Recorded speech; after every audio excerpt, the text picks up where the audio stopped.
فويل للمصلين الذين هم عن صلاتهم ساهون الذين هم يراءون ويمنعون الماعون صدق اللہ العلی العظیم۔ تمام احباب سے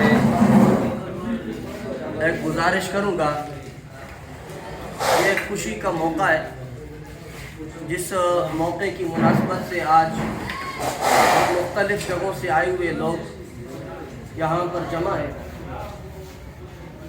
یہ اس خوشی کے موقع کو بابرکت اور باسعادت موقع بنانے کے لیے ایک بہترین عمل اور طریقہ کار یہ ہے کہ اس خوشی کے موقع کی ابتدا اور اس کا افتتاح اللہ کے پاک کلام سے کیا جائے، اور اللہ کا پاک کلام تلاوت بھی ہو جائے اور قرآن مجید کے اصول سے قرآن مجید کی روشنی اور پیارے پیغمبر ساری کائنات کے سردار پیغمبر محمد کریم صلی اللہ علیہ وسلم کے فرامین کی روشنی میں چند باتیں ہم ایک دوسرے کو سنا سکیں۔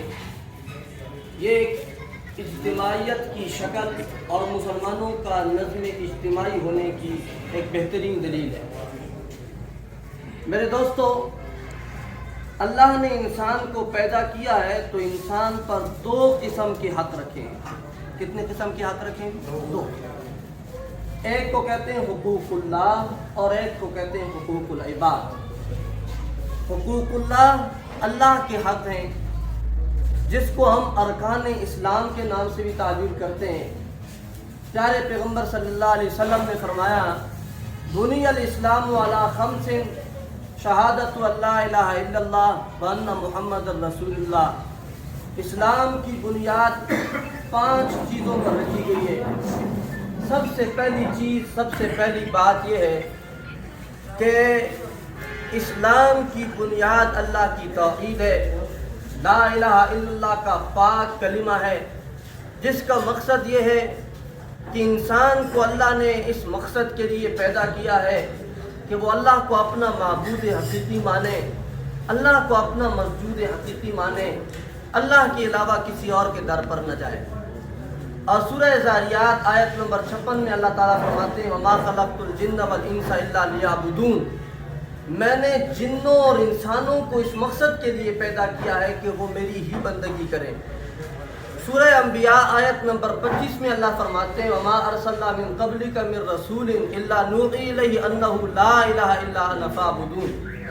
میں نے جتنے پیغمبر بھی دنیا کے اندر بھیجے ہیں تو ہر پیغمبر نے یہ دعوت دی ہے، لا الہ الا انا، کہ کوئی عبادت کے لائق نہیں ہے مگر میں اللہ ہوں، اور اس کے علاوہ اور کوئی عبادت کے لائق نہیں ہے۔ یہ اللہ تعالیٰ نے سورہ دخان کے اندر فرمایا، ما خلقنا السماوات والارض وما بینہما الا بالحق۔ میں نے زمین و آسمان کو پیدا کیا تو یہ حق بات سمجھانے کے لیے کہ جو اللہ کی توحید کا مسئلہ ہے، اور پیارے پیغمبر صلی اللہ علیہ وسلم اور 1,24,000 کم و بیش پیغمبروں نے بیان کیا ہے۔ یہ پہلی اسلام کی بنیاد ہے جسے پیارے پیغمبر فرماتے ہیں، بنی الاسلام علی خمس شہادت اللہ الہ الا اللہ وان محمد رسول اللہ۔ اور اس بنیاد کا یہ حصہ جسے ہم کلمہ طیبہ کا دوسرا حصہ سمجھتے ہیں، لا الہ الا اللہ محمد رسول اللہ، دوسرا یہ حصہ ہے کہ یہ لا الہ الا اللہ والی دعوت، یہ دعوت میری اور آپ کی مشترکہ دعوت اس لیے ہے کہ جس ذات پر جس کو ہم پیغمبر مانتے ہیں وہ محمد الرسول اللہ صلی اللہ علیہ وسلم ہیں۔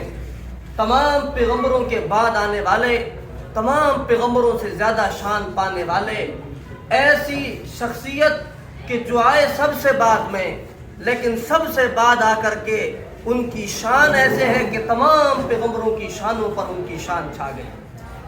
وہ پیارے پیغمبر صلی اللہ علیہ وسلم کہ باقی تو پیغمبر تھے اور وہ امام الانبیاء بن کر کے آئے، پہلے انبیاء تھے اور وہ خاتم النبیین بن کر کے آئے۔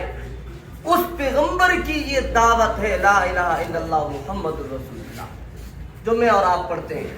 یہ حقوق اللہ کا پہلا جز اور پہلی بنیاد یہ اللہ کی توحید ہے۔ دوسرا جز پیارے پیغمبر فرماتے ہیں اقام الصلاۃ، نماز کی پابندی۔ तीसरा जुज ईता ज़कात। जब नमाज की पाबंदी कर ली तो नमाज में दो किस्म की इबादतें हैं। एक जान की इबादत है कि इंसान का बदन अल्लाह के सामने खड़ा होता है, क़ियाम में, क़ुऊद में, रुकू में, सजदे में, पेशानी अल्लाह के सामने अल्लाह झुकाता है, बंदा झुकाता है। ये इंसान की बदन की इबादत है। और ज़ुबान की इबादत यह है कि नमाज के अंदर अल्लाह से वो अल्लाह को पुकारता है, सुबहान रब्बियल अज़ीम, सुबहान रब्बियल आला, सुबहानक अल्लाहुम्मा व बिहम्दिका। ये ज़ुबान की इबादत है।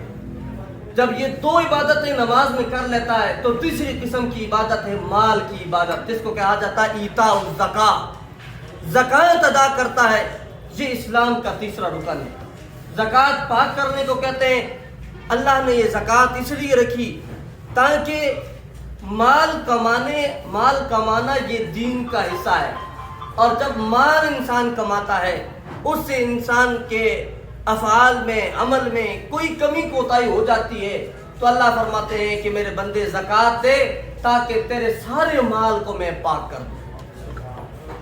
ज़कात ये माल का हिस्सा इसलिए मुकर्रर किया गया है कि तिजारत दीन के अंदर एक बहुत बड़ा अहम और फरीज़ा है।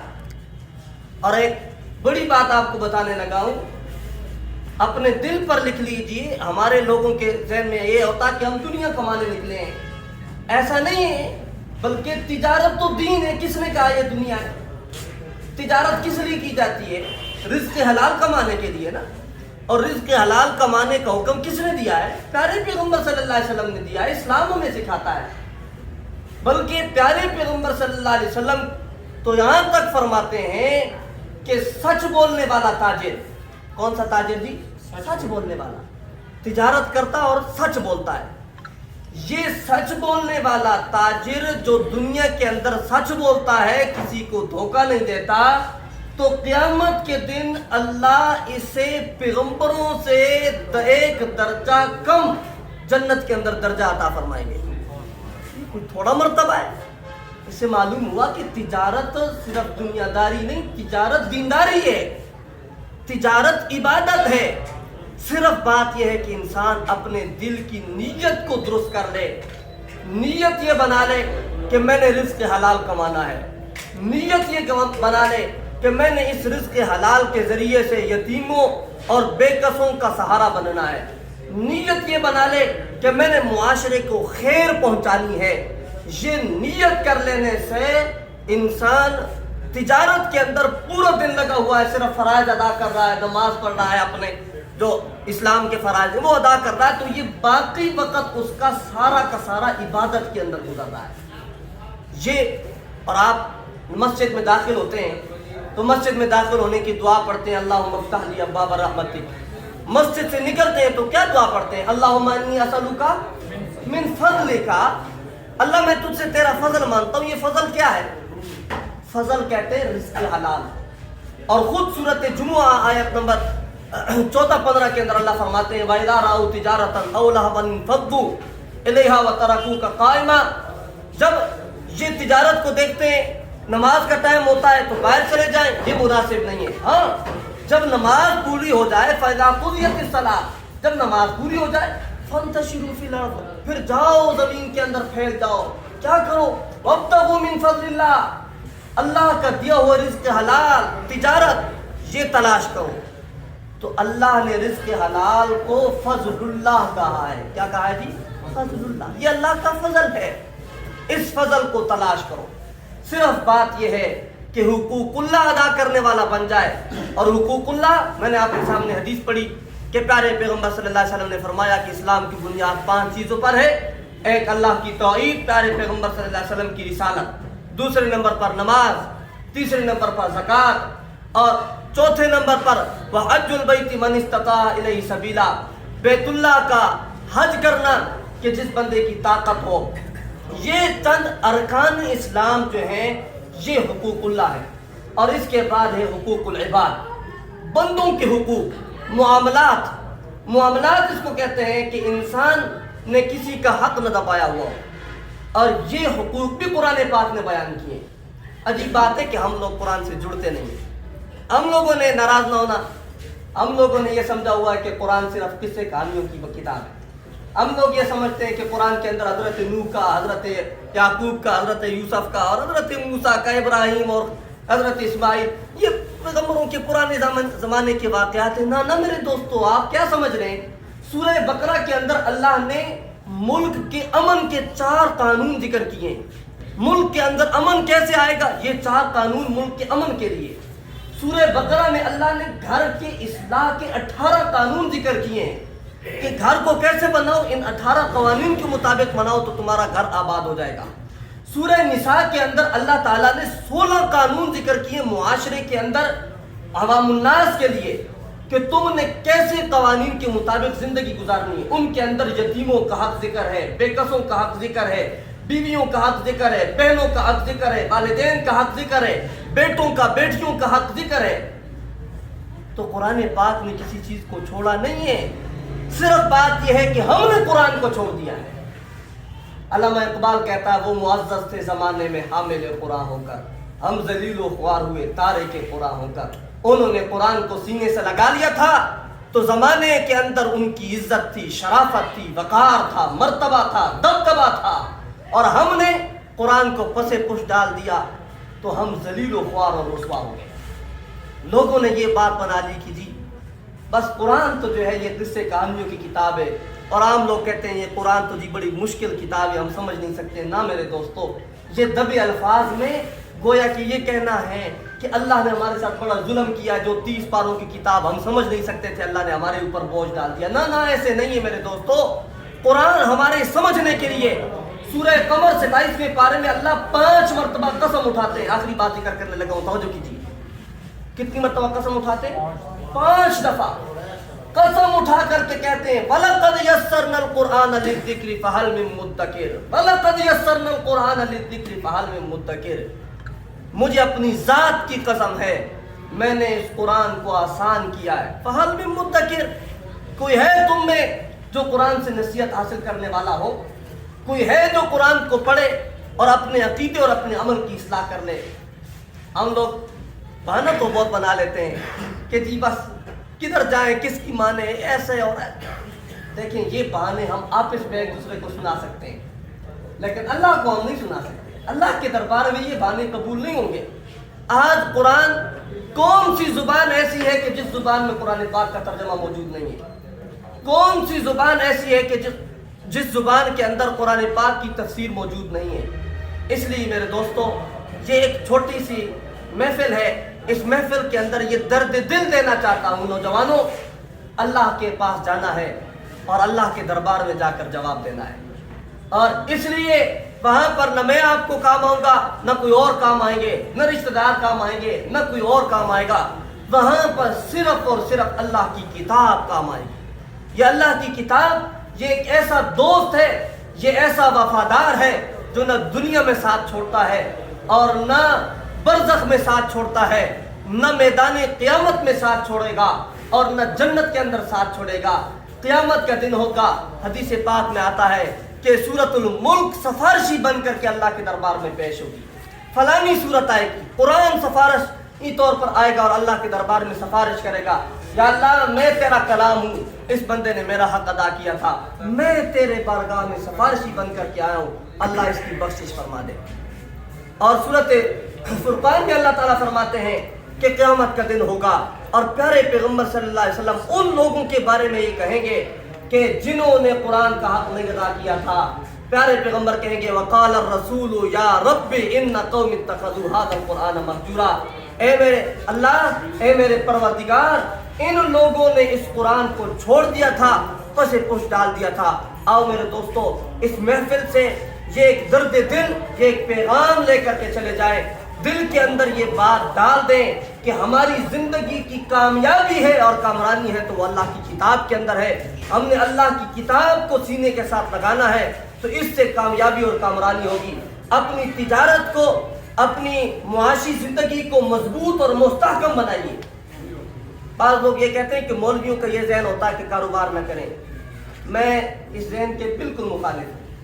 हम चाहते हैं कि इंसान दीनदार हो और दीनदार होने के बाद सबसे बड़ी बात यह है कि वो कारोबारी हो। और ये कारोबारी होना और तिजारत करना یہ حضرت عمر رضی اللہ تعالیٰ عنہ نے ایک جوان کو دیکھا کہ وہ جوان کچھ کام نہیں کر رہا تھا اور ڈھیلا ڈھیلا چل رہا تھا. حضرت عمر نے اس کو بلایا, بلا کر کے کہا بیمار ہے؟ نے کہا نہیں جی بیمار تو نہیں. پھر کیوں ڈھیلا ڈھیلا چل رہا ہے؟ جی ویسے ہی جی. حضرت عمر نے کوڑا نکال کر کے ایک کوڑا اسے لگایا اور کہا سیدھا ہو کر چلا کر مجھے یہ بتا کام کیا کرتا ہے؟ اس نے کہا جی کام کچھ نہیں کرتا. حضرت عمر نے کہا کام کچھ نہیں کرتا اس لیے تو ڈھیلا ڈھیلا ہے. یا دین کا کام کر, دین سیکھ اور سکھا, اور یا دنیا کا کام کر, اور دنیا کا کام بھی دین کی نیت سے کر تاکہ تیری نیت کے اندر اخلاص موجود ہو, تو یہ بھی تیرے لیے ایک عبادت ہے. حضرت عبد الرحمن ابن عوف عشرہ مبشرہ کے اندر ہے, اور یہ ملینر صحابی ہیں. وہ صحابی ہیں کہ جن کی جائیداد کو دیکھا جائے تو ملین کے اندر جائیداد تھی ان کی اس وقت کے حساب سے. حضرت عبداللہ ابن زبیر رضی اللہ تعالیٰ عنہ وہ صحابی ہیں کہ جو فوت ہوئے تو ان کے فوت ہونے کے بعد ان کی جو جائیداد تھی جب اسے وراثت میں تقسیم کیا گیا تو وراثت کے اندر تقسیم ہونے کے بعد کروڑوں کا مال تھا جسے تقسیم کیا گیا, قرضداروں کو دیا گیا, یتیموں کو دیا گیا, اور اس کے بعد کروڑوں کا مال بچ گیا تھا. اس لیے یہ دعوت فکر دیتا ہوں, تجارت کیجئے, ایک دوسرے کا ساتھ دیجئے, ایک دوسرے کو سپورٹ کیجئے, ایک دوسرے کو آگے لائیے, ایک دوسرے کے ساتھ اخلاص کے ساتھ تعاون کیجئے, محبت کا تعلق اور رشتہ قائم کیجئے. لوگوں کو بتائیے کہ ہمارے دوستوں نے فلانا کام شروع کیا ہے, ان کے لیے دعائیں کیجئے. یہ سب سے بڑی بات ہے. جب آپ کسی کے لیے مخلص ہو جائیں گے لوگ آپ کے لیے مخلص ہو جائیں گے. یہ دنیا کی تھوڑی سی زندگی ہے, اس زندگی کو محبتوں میں بانٹ دو اور اللہ کا حق ادا کرو اور مخلوق کے ساتھ محبت بانٹو. یہ اسلام کا مختصر خلاصہ ہے. اللہ تعالیٰ عمل کرنے کی توفیق عطا فرمائے. یہ ان ساتھیوں نے یہ سلسلہ شروع کیا ہے, مجھے انہوں نے شروع بتایا, بہت خوشی ہوئی. اللہ تعالیٰ ان کے سلسلے کے اندر برکت عطا فرمائے. دعا کرتے ہیں تمام ساتھی اخلاص کے ساتھ دعا فرمائے. الحمدللہ رب العالمین والصلاۃ